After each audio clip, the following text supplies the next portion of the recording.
Hello, and welcome to Doris's Golf Club. Well, you guys, I'm so glad to be back. It has been a while. I had some really great time off, and I am so thrilled to be back. We went up to Keweenaw Mountain Lodge up in Copper Harbor, Michigan, and I know I have talked with you all about Keweenaw and how special it is, and we had a fantastic time. I cannot wait to tell you more about our time there. I think I will talk about it a lot more in a later episode this week. I'm going to release a second episode this week on Friday because I have a lot to cover today. And I have a lot more to cover regarding the countdown to the crown, the international crown, as you all know, coming up in October. And so to fit in everything that I want to talk about and everything that has been going on while I was gone, I need to talk about a lot today and cover a lot over the next few weeks leading up to the international crowns. But I just want to say how delightful my time off was at Keweenaw. Oh, so if you don't know, Copper Harbor is up in the Upper Peninsula in Michigan. And the Upper Peninsula, I was going to say grab a map, but probably just on your cell phone, look up the UP. And then the UP has a peninsula, several peninsulas, but the largest peninsula that juts into Lake Superior. And at the very farthest point of that is Copper Harbor, Michigan.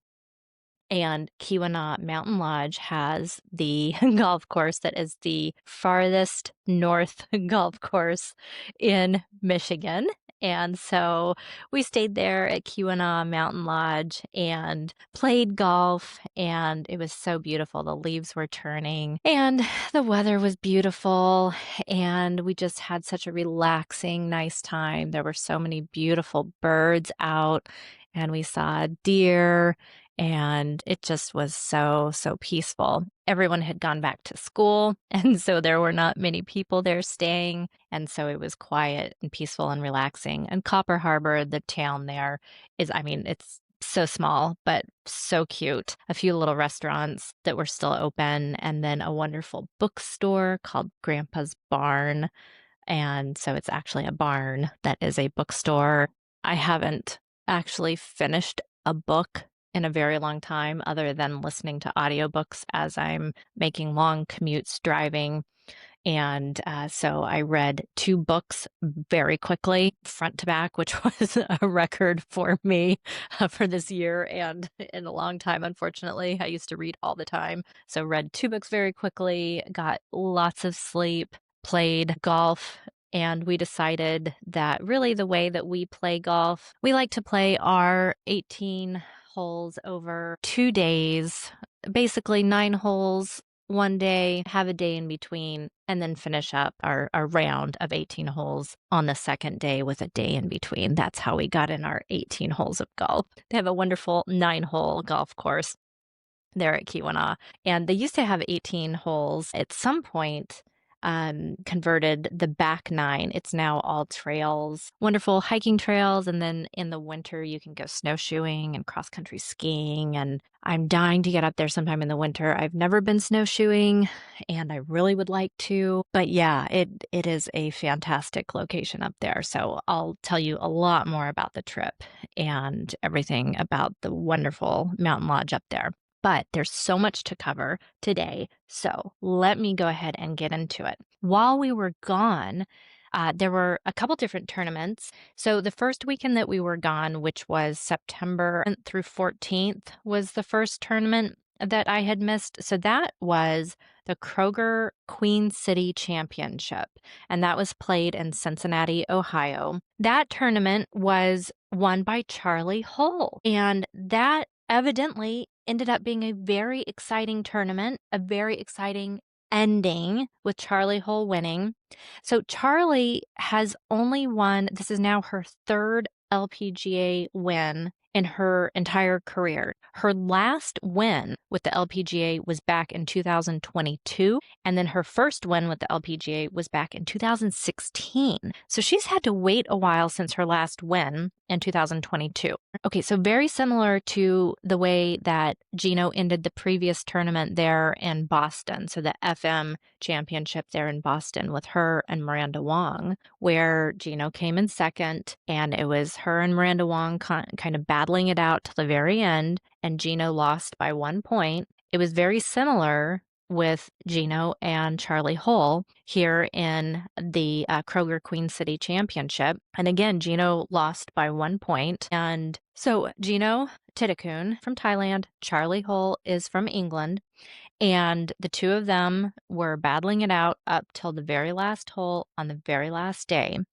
And they had come up to the 18th. Gino had a one-shot lead entering the 18th. And so she evidently had reached the green, I guess, in two shots. And this was a par 5 on the 18th.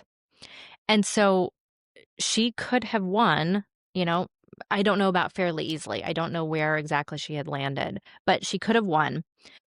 Charlie had come up, to the green. The problem was evidently Gino then four putted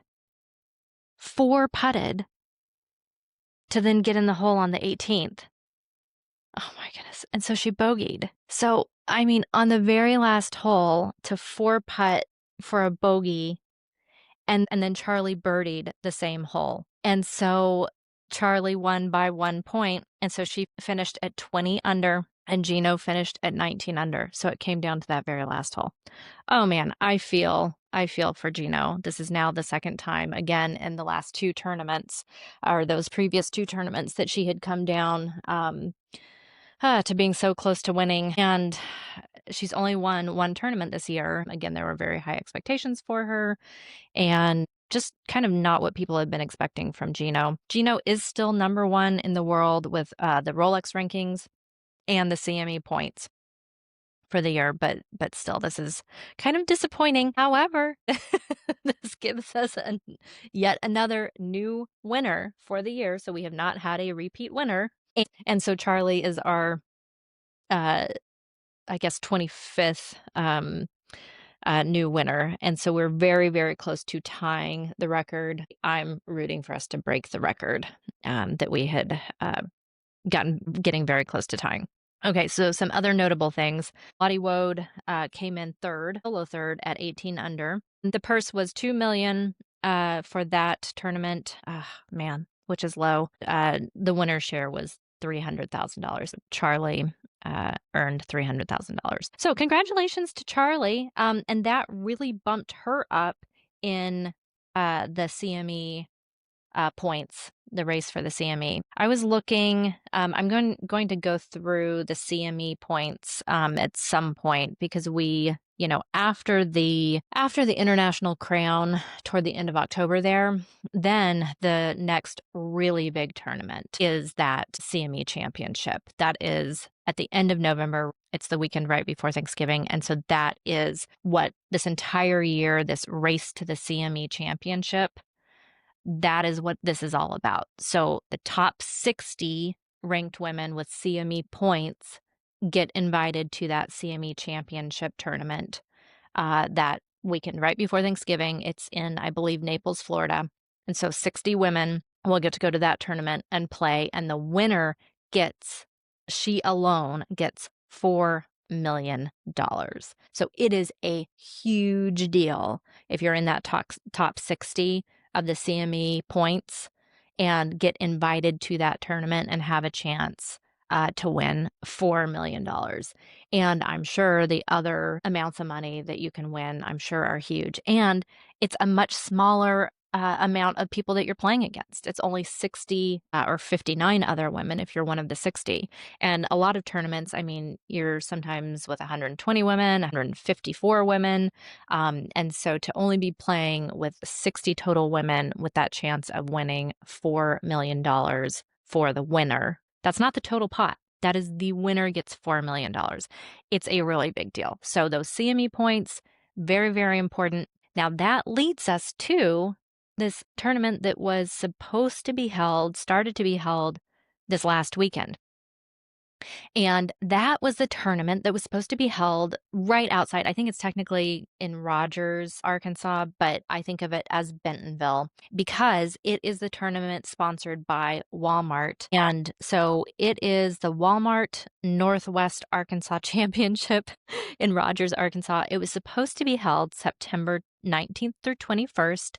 It is just one of those remaining 3-day tournaments, so 54-hole tournaments. One of the very few. I had been planning on going. Stuff had happened, work, coming back from Keweenaw, everything had happened, just kind of busy in my life. And my husband and I had decided we're not going to go this year, but we really would like to go next year. We really wanted to go because we love Bentonville so much. We went to Bentonville. It's actually now been almost exactly 3 years ago. We went to Bentonville in the fall. I guess it was maybe the first weekend in October when we went, and it was so wonderful. It was, I think, maybe one of the last trips that we got to have with my mom and my in-laws, my husband's parents. And it was so fantastic. We got an Airbnb house right there in Bentonville. It was a spectacular location, a wonderful house. We went to Crystal Bridges. That's really why we were going. So Crystal Bridges is a wonderful art museum. Alice Walton, one of the Walmart heiresses, she has put her money into art, and she has put together this spectacular art museum there in Bentonville, and it's free, and it focuses on American art. And the art museum itself is like, the architecture is so cool and beautiful. And I think they're even expanding the art museum, but they were having this special exhibit at night. And so my father-in-law was pushing my mom in a wheelchair because she was having difficulty walking at the time. So he was pushing her around at night through this exhibit, and it was a bunch of really cool interactive things with light and sound and kind of going through these woods in Arkansas outside the museum. It was a really cool event. And then the museum through the day was just, it's a spectacular museum. And so we were going to go kind of have an excuse to see the museum because we were going to go to the tournament. And we were really, really excited and disappointed that we weren't going to go. And then I got really busy this weekend. I was working. And then I basically was like, oh, I've got to find out what happened with the tournament. And I logged on. It got rained out. So the women were able to play essentially one day of golf. On Friday, they all, I believe, were able to play 18 holes, so a round of golf. And then Saturday, I was just reading, I don't think anyone was able to play more than 3 holes. And then it got rained out. And then it basically was announced on Sunday that with the continuing rain throughout the full day on Saturday, it kept raining. The amount of rain, they got over 3 inches of rain, and then it kept raining. And then the forecast was for more rain Monday and Tuesday. So they weren't even going to be able to make up the amount of holes that they needed to actually call it an event. And so I guess with the rules, they needed to play at least 36 holes to be able to count it as a qualifying tournament. And so they weren't able to even count it as a tournament. And so they weren't able to award anyone any CME points. And so this is where it's really kind of a gut punch for everyone who is playing these tournaments and trying to get those CME points and figure out, where they're going to end up in the CME ranking, not only for this, big tournament in November, but also where they'll end up at the end of the year, where they're going to end up on that ranking, because that will really affect what tournaments they're able to participate in next year. Like I said, I'm going to do more of a deep dive on that later. If you want to hear more sooner than I get into it, I highly recommend listening to The Mixed Bag. Their most recent episode, they talk about the Queen City tournament, but they also talk about women who are on the bubble. They discuss being on the bubble, and they kind of talk about the implications of the CME points, what exactly it means, and they give a very good explanation of why these points are so important, where you are in the ranking, kind of what events you'll be invited to, what events you're guaranteed to be able to participate in. And so if you want more information before I do my deep dive on it, please listen to that episode of The Mixed Bag. It's really informative. It's great. Matthew talks through it. And it's just a great episode in general, but also they give really good information on why this is so important and such an important time of year for the women. And again, why it's such a gut punch that they weren't able to get any CME points from this tournament.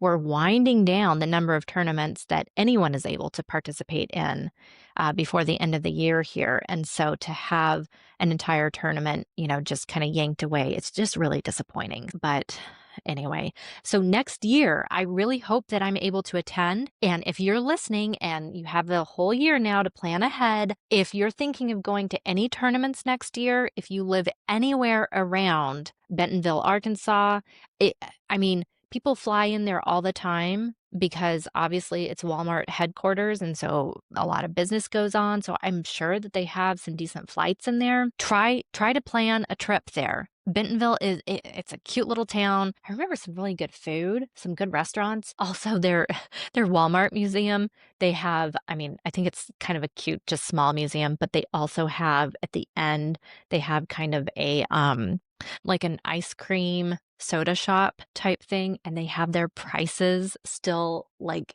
whatever time period that Walmart was opened. And so, oh my goodness, so we got like I don't know, you can get like a root beer float for like 10 cents or something ridiculous. It's a lot of fun. But the museum is worth it, even if you do nothing else. Obviously go to the tournament, but plan a weekend, stay an extra day, go to the museum. The museum is free. And I just really, really highly recommend just go to Bentonville. It's a great, great city. Highly recommend it. Okay, enough about that. I want to next encourage you this weekend, guys, it's the Ryder Cup. And there's not an LPGA tournament, probably because it's the Ryder Cup. Please watch the Ryder Cup. I know I've described it this way before, but if you don't recall, the Ryder Cup it's the men's version of the Solheim Cup. So the Solheim Cup, which is going to be played next year, is where the U.S. women play the European women. So it's a team event where the U.S. plays Europe. The Ryder Cup is the men's version of that. And so our American men, the team is going to be playing European men, and the teams are set. It's been a lot of drama already. Of course, it's been, drama all year about Keegan Bradley. He's the American team's captain. Was he going to be a playing captain? I can't even get into it. I don't want to get into it. I have too many opinions. I don't want to get into it right now. All right. The reason I recommend that you watch the Ryder Cup this weekend, and by the way, it's being played, I think is it Friday through Sunday? It's Friday through Sunday. You can watch it on NBC. It's going to be on NBC and Peacock. So if you have the Peacock app, it'll be on NBC. I think they're doing stuff on USA if you have cable, but definitely network. It's going to be on NBC. And then I also saw, and I was looking on the Peacock app, Colin Jost from, if you've seen him on SNL, he's going to be doing some like breakfast at Bethpage Black, which is the golf course where it's being played. So I'm sure that's going to be very funny. So I'm going to be, watching that, tuning in for that on Peacock. So the reason I recommend that you watch the Ryder Cup, even if you don't watch men's golf typically, watch it to start getting a feel for how team events are played so that you'll know what to expect when you are watching the Hanwha Life Plus International Crown and for next year when you're watching the Solheim Cup. Because you'll start being able to pick up what's going on with fourball, foursomes, and then the singles event. So, because Hanwha, the International Crown, I won't say it the full name every time. But the International Crown, we are going to have our 4-ball. And then I was looking, I think I may have stated it wrong when I was describing the event. I think it is primarily 4-ball. And then I think they are playing foursomes maybe the last day along with some singles. So 4-ball is exactly what it sounds like. We have our team of 2, for example, 2 US women and then say 2 Japanese women if they're playing each other. And each one is playing a ball. So that's the 4-ball. So you'll watch out for that. And then foursomes, it's where we have our teams. So 4 women, so 2 US women, 2 Japanese women, but only 2 balls are being played. So each team of 2 women just has 1 ball and they're playing the 1 ball. So each team is just playing 1 ball. So that's foursomes. And then 4-ball, obviously, they're playing with 4 balls. So each woman is playing her own ball. Oh, oops. I just pulled out my earring. Got to put it back in. Anyway, so the Ryder Cup will give you a really good chance to be watching how these team events are played and watching kind of the strategy of who they put up against one another, how it all works, because it will be very important to be watching this next year with Solheim Cup, US versus Europe, and then also again with the International Crown coming up in, oh my goodness, like basically a month. So it is starting October 23rd. So when this is posting, which is going to be on Tuesday, September 23rd, that is when the International Crown is starting. Oh, I can't believe it. And you guys, I am going to be in South Korea for this event. I can't tell you how excited I am. I cannot wait. I can't wait. Oh my goodness, there's so much to do in the meantime. So that's why I recommend watching the Ryder Cup. Now, another reason why I recommend watching the Ryder Cup is because it is so dramatic. If you are someone like me who enjoys watching reality television, if you like drama, if you like all of those things, watch the Ryder Cup. And in preparation, here's what I recommend. Go to No Laying Up, the podcast, and there are 3 episodes that I recommend you listen to. You are going to laugh and laugh. They are so funny, and they will give you really good background on the drama, the absolute drama, the hilarity, the stakes of the Ryder Cup, and how enjoyable and hilarious this can all be. And by the way, these episodes I'm going to tell you about are from Ryder Cups from 1991. They aren't even from the Ryder Cup 2 years ago, where there was also a lot of drama. If you want more information about that, you can look at No Laying Up, the chipping forecast. They discussed it. If you want to also on Netflix, the docuseries about golf, Full Swing. They also, on Full Swing, I think it's season 2, it has some of the drama that was going on with the Ryder Cup, the one that was in Rome 2 years ago. It is so funny. It is so funny. You can love the drama. You can love to hate certain people. You can get all involved. You can root for your country. You can root for the other team, whatever you want. I love it. I love it. Here's the order that I recommend. It's because I think that this is a really good order to give you some context. So go to No Laying Up and go to episode 921. And that's called Golf Feuds. And that discusses the 1999 Ryder Cup.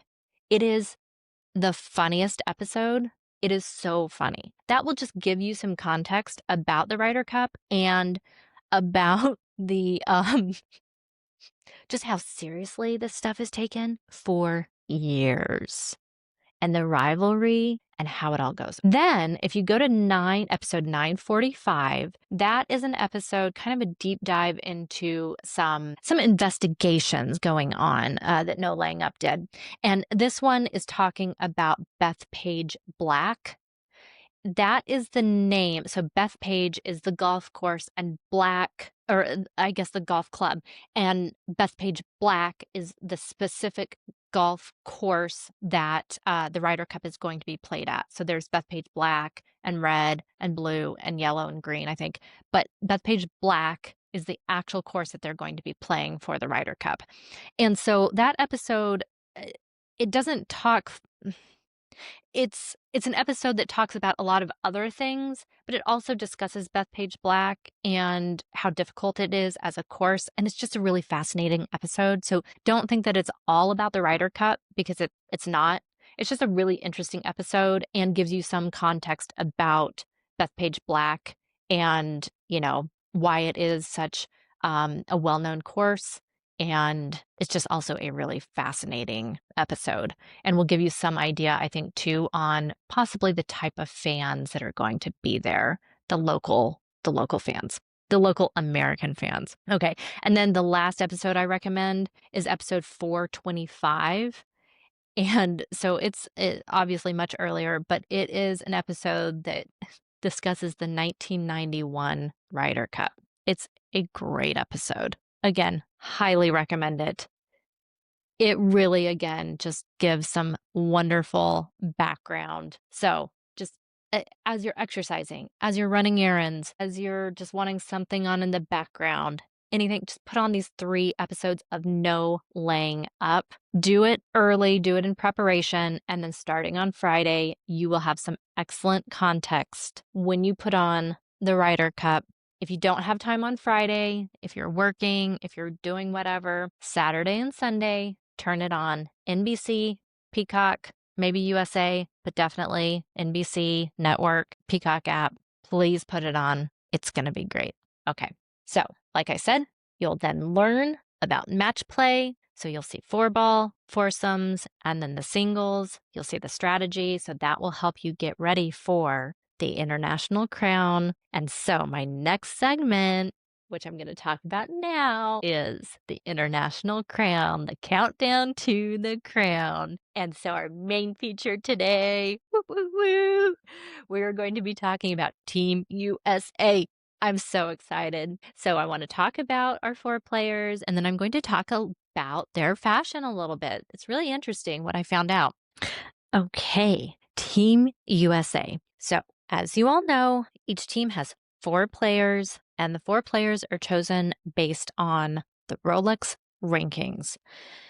And so our 4 U.S. players are Nelly Korda, Lilia Vu, Angel Yin, and Lauren Coughlin. I think this is a fantastic team. I think we have some strengths and weaknesses, but I think together they're going to be wonderful. So let's talk about each one of them.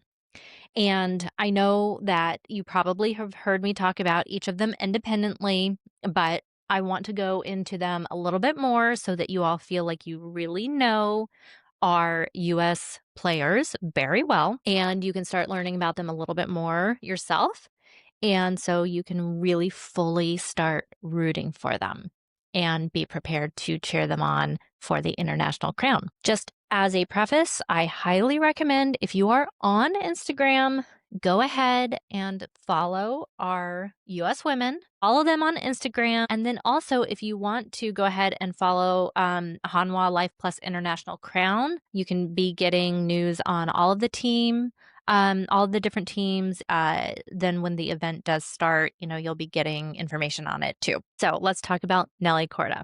Nelly, as you know, she just dropped in the Rolex rankings from number 1, where she had been, I just read she had been there for 71 weeks. 71 weeks in a row. She had been ranked number 1 in the world. She just dropped to number 2, I think, in August. Now Gino Tittakun from Thailand is ranked number 1, and Nelly Korda is ranked number 2 in the Rolex world rankings. So she's ranked number 2. The race to the CME Globe, she's ranked number 6. So Nelly Korda joined the LPGA in 2017. So she's been with the LPGA for many years now, compared to some of the other players that we'll talk about. And she is 27 years old. Nelly is really incredible. So I know this year, and it's been interesting talking like with my husband as we've been watching golf, watching the LPGA and going to these tournaments. Last year I wasn't watching the LPGA, but I was listening to a podcast about golf. And so again, primarily I was listening to the chipping forecast and I was listening to no laying up. And so I knew like last year in 2024, in the first, I think, 8 tournaments of the year, Nelly Korda had won 6. 6 LPGA wins out of the first 8 tournaments of the year. And then I think she won a total last year. I'm looking it up. I think last year she had won a total of 7 wins last year. And, I had heard that through these men's podcasts. And then watching women's golf this year, Nelly hasn't won yet. And so going to these events and seeing the media and seeing the crowds around Nelly and like, she's not winning. She's not always in the top of the leaderboard. And again, to see everyone crowding around, and again, the coverage is following her, whether or not she's top of the leaderboard. The TV, like the media coverage, the TV coverage is around Nelly, and it's kind of frustrating because it's like, okay, like why? We have really good players who are actually leading. Why are they showing Nelly? And talking with my husband and then describing like, well, this is why they're showing Nelly. Like, this is what she was doing last year. And then here, listen to what she's done in her career. This is why Nelly Korda is a big deal. Okay. So even when she's not winning, like she's up there, relevant. And she's been around and been relevant. So like I said, even when she's not winning, she's been number 1 in the world, the number 1 women's golfer in the world for 71 weeks in a row. Like I said, last year, she had won 7 times. I mean, we just talked about at the beginning, Charlie Hull, who is a very good player. She has had a very good career. She's had good earnings. She's known as a very good player. She's up there a lot. She's, she tied for second in the AIG Women's Open. She's up there in the leaderboard a lot. She's a good player. She's won 3 tournaments total in her entire career with the LPGA. It is hard to win tournaments. And last year, Nelly Korda won 7 tournaments in 1 year. Like that's really good. Nelly Korda is really good. And so I'm trying to put this in perspective about why Nelly Korda is a big deal. So even though she hasn't won this year, like Nelly Korda is a really big deal. In 2024, she was in 16 events and she made the cut 13 times. She was a member of the U.S. Solheim Cup team in 2024. She also represented the U.S. team at the 2024 Paris Olympics. She had a historic season, like I said, with 7 wins. And an additional 4 top 10 finishes. Okay, 2023, 18 events. She made the cut 16 times. She had she recorded 9 top 10 finishes. And in 2023, she was a member of the U.S. Team at the International Crown, and she was a member of the U.S. Solheim Cup team in 2023. 2022, she was in 15 events and made the cut 13 times. And she had 8 top 10 finishes in 2022. 2021, she was in 17 events, made the cut 16 times. She was also then she was a member of the U.S. Solheim Cup team. And she represented the United States in the Tokyo Olympics. And she won the gold medal. All right. And I mean, it just keeps going back. 2019, she was also a member of the U.S. Solheim Cup team. So even back here when she was an amateur, she played on the 2015 U.S. Junior Solheim Cup team. All right. So we know Nelly Korda is incredible. I think what is very important here in this team event is that Nelly has participated in so many team events. Her experience on these team events is going to be really important here. And because as we go through, you'll see that we don't necessarily have that experience with the other women on the U.S. team. So having been in the Olympics so many times representing the U.S., having won the gold at the Olympics, so being in those very high pressure situations, but then these team events, being a member of the Solheim Cup team multiple times, and having been a member of the International Crown team event already, I think is very important. So not just US versus Europe, but also having been in the team event where it is multiple countries as a team event, I think is very important. So she has that experience and she'll be able to bring some of that knowledge and experience to the other players. And I think that that is going to be so important for Nelly to bring to the team. Our next player, let's talk about Angel Yin. Angel Yin is the next in our leaderboard, and she is ranked number 10 in the Rolex rankings. She's ranked number 8 in the race to the CME. She's had 2 career wins with the LPGA. Her rookie year was also 2017 with the LPGA, and Angel Yin is 26 years old. Now, let's talk about her stats a little bit. Okay, so Angel's wins, this is really good. So Angel won for the first time with the LPGA in 2023, and then her most recent win was this year in 2025. She won the Honda LPGA Thailand event. So I think this is really good because Angel having won this year, I think that that's a very positive thing. That's showing an upward trend for Angel.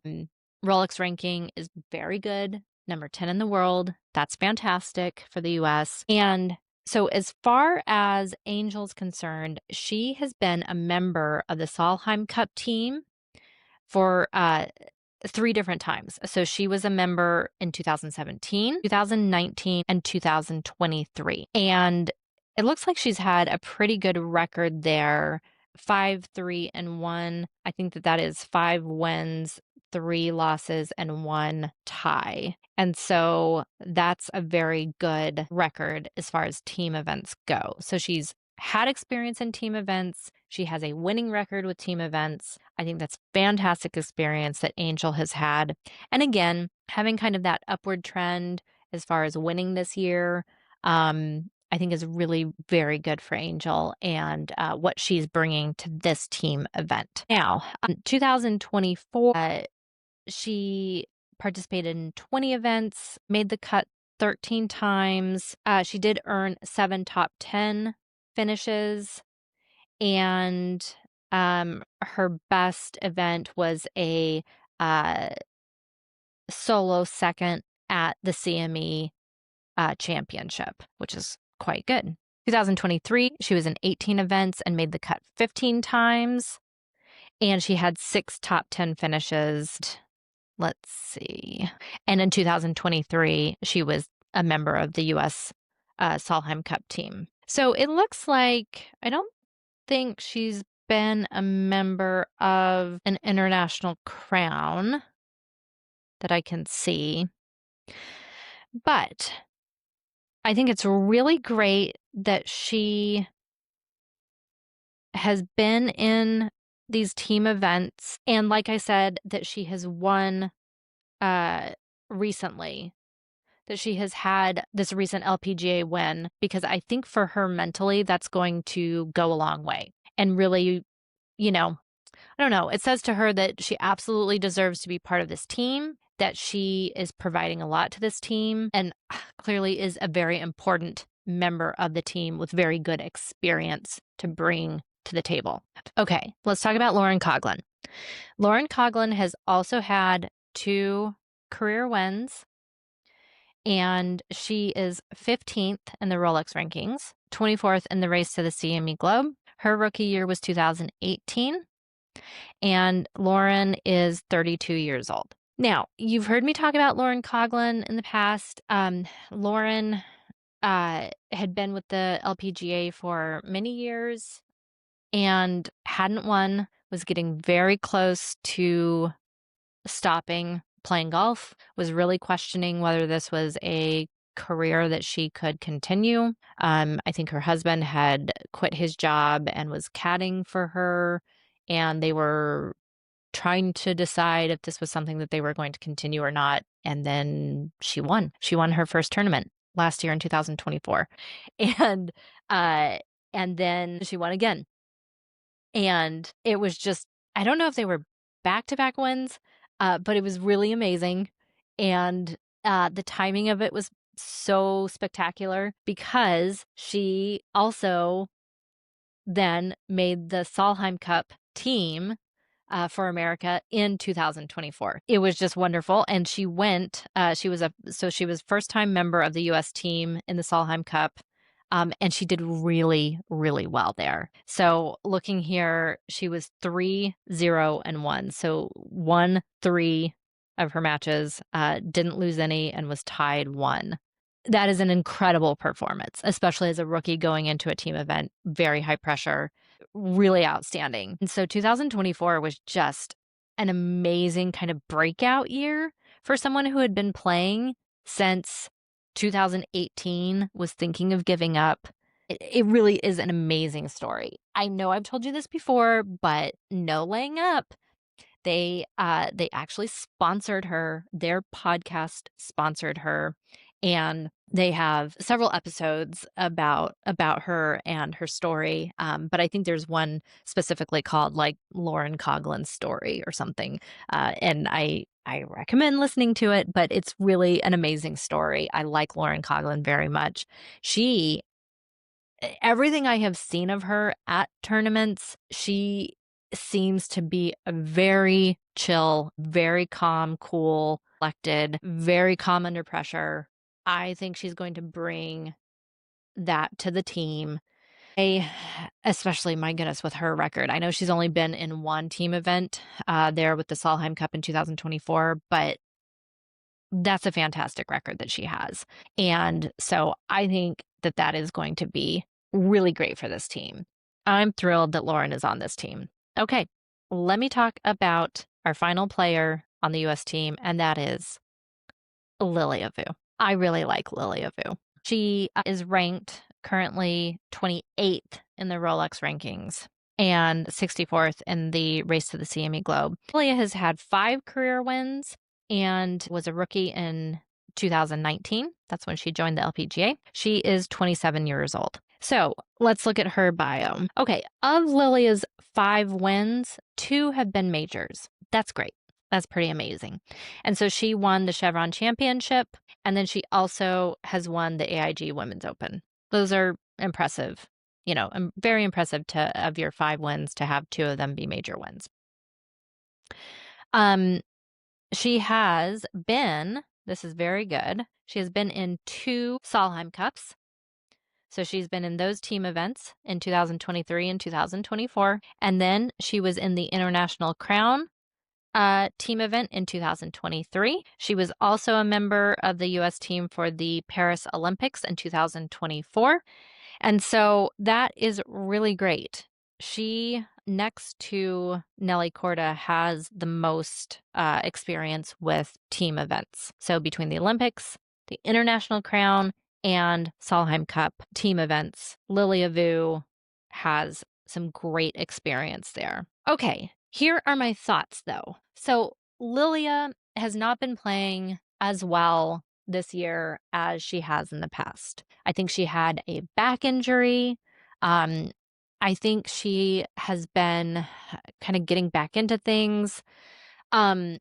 Recently, though, I feel like a couple tournaments, though, I've been seeing her maybe coming back up. So hopefully, I'm hoping that just kind of her deep well of experience will come into play. Lilia is also a player that I think every player can get in their head, of course, but she seems to get very focused, very intense. And while that can be great if you're doing well, it also, I think, can turn into potential negative energy when you're not doing well. This is the same with Angel Yin. Angel is so hilarious. I know that I've talked about so Angel, if you ever watch a press conference, that documentary on YouTube about the LPGA Drive On, and Angel Angel is just herself. And she's very open and honest and wonderful and so likable. I really like Angel Yen. She talked about in a press conference discovering she had a gluten allergy and how she refused to believe it because she's too old to get a gluten allergy. She's just hilarious. Angel's just so funny, and she can be so happy and delightful and open and free. And then when you see her on the golf course and she is not doing well, she is not happy. And she is, ah, she doesn't seem like a player who can just shake it off. I mean, I know she does really well. Like, she is very high in the rankings and she is doing well this year. But like the attitude that she portrays and watching an athlete like walking down the golf course, like it's just interesting watching her, like going to a tournament and watching her when she's not playing well. She can get, I don't want to say depressed, but like in a funk, like really in a funk. So here's my thinking. I think that these women together can have some fun. And I think that Angel will do really well in a team event. I think Angel can bring some good vibes, some really fun, good vibes. And Lauren can bring some kind of chill energy. Nelly is just stable, but you know, watching her Instagram when she's just kind of like just having fun with her friends and not being like super professional golfer girl, she looks like a really fun hangout, like fun vibe. And then Lilia, I think Lilia also just needs to have some fun here this year. Everything has gotten so serious, and all of these women are doing great in the rankings. If the four of them can just go and have fun, I think absolutely they're going to win. So that's what I'm going to do to challenge these ladies. Get out of your head. Go have a good time. Everything that I have heard about Korea and the fans is that it is so wild and so crazy with the fandom that it's going to be, I mean, and clearly, I mean, you all have experienced it and not me, but have fun. Who cares? Treat this like such a fun girls' trip. And then I think they're unstoppable. That's what I think. That's what I'm going for. And I think that that then will blend the perfect parts of each of these women and kind of get rid of any of the potential negative parts, or not negative, but you know, the parts that might bring them down and might challenge them. And I think that this then can be a really amazing team. That is what I'm thinking. Let me tell you about what I have found with the uniforms. So I think there's a lot more going on with the Solheim Cup uniforms. What I found for the Hanwha Life Plus International Crown uniforms is Hanwha this year has partnered with a company called, I think it's a new golfwear company. And they are the ones doing all of the uniforms for the International Crown. So all countries, all teams, they are doing the uniforms this year. And what I saw, at least the picture, they all look kind of the same, kind of boring. I mean, they are different colors. And the US had, it's like navy blue shirts and maybe like polo, and then like kind of around the sleeve, the bottom of the sleeve, it's like a red stripe. And then it says like Hanwha, and then like, I don't know, that's about it. And then someone else's was, you know, maybe someone had pink, and then someone else, I mean, and then they all were wearing pants in the picture, and they all were wearing, so it's polos and pants and belts. And they looked like that's it. I hate to say that they just kind of look boring. I'm hoping that there's more variety because it did not look that interesting. And that's really disappointing to me. Okay. Yeah. So let me describe it a little more. So yes, it has the US flag, and then yeah, that's about it. Okay, this is Korea. So Korea, it looks like they have a black polo, and just around the stripe around their sleeve is white and the Korean flag. And then their kind of visor is like a kind of a royal blue. US's visor is just like a navy blue, like with a kind of red stripe. Let's see, Thailand here, Legino, it's kind of a raspberry maroon, I guess, with a blue stripe on their sleeve. I mean, literally, they're all the same polo, just different colors. And then the flag of the country, kind of like a patch looking thing. And they're all tucked in. They're all white belts. And then it looks like we have maybe navy pants. And looks like Minji Lee is wearing white pants.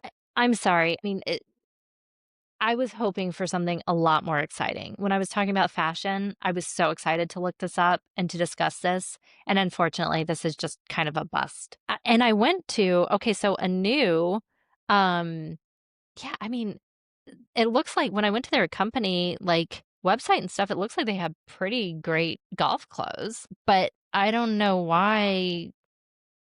I mean, they could have really cute skirts. They could have all kinds of stuff. I don't know. I'm hoping there's more to come. I'm going to keep looking. If I find more, I'll let you know. I did think this was interesting though. I believe that this is a Korean company, a Korean golf wear company that they are partnering with. And so it looks like, I apologize if I'm mispronouncing this, but Chanyuk Park, executive director of Hanwha Life Insurance, said, "It is truly meaningful for us to partner with a new golf, which is attracting attention not only in Korea, but also abroad for the tournament's official uniforms. The uniforms represent the unity and solidarity of the athletes representing their nations and are among the tournament's highlights. We hope many will experience the excitement that the world's top golfers will bring through their team play." So, and then the head of the new business department of a new golf, a global golfwear brand, said this official sponsorship of the Hanwha Life Plus International Crown presents a valuable opportunity to share the values of challenge and passion that a new golf embodies while promoting the brand globally. We aim to support athletes in achieving peak performance with uniforms that blend functionality and style, leaving a lasting impression on fans as well. Like, that's a great statement, and that's what it should be. Because it should, golf wear should balance functionality and style. Like, that's the whole point of why I want to explore and talk about, women's golf fashion more, because of that balance of functionality and style, which I think is so interesting and fun. But leaving a lasting impression, unfortunately, the impression that it leaves is snooze. Okay. All right. All right. On that note, I want to just leave you all with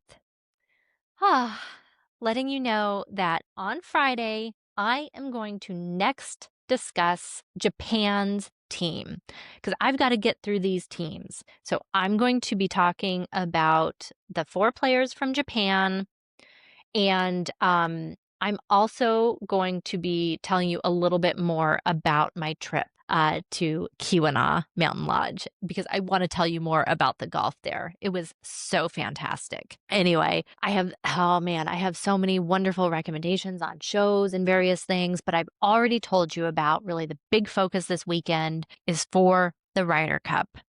And in advance, if you need some podcasts to listen to, I've given you those recommendations for No Laying Up. Those are fantastic episodes. But until we talk later this week, I hope you have a fantastic week. If you have good weather, we're having lots of rain here, but if you have good weather, try to get out and golf because at least if you're living up in the north, we are counting down the days until we no longer have golf weather. So try to get out, try to do something outside. And until next time, bye.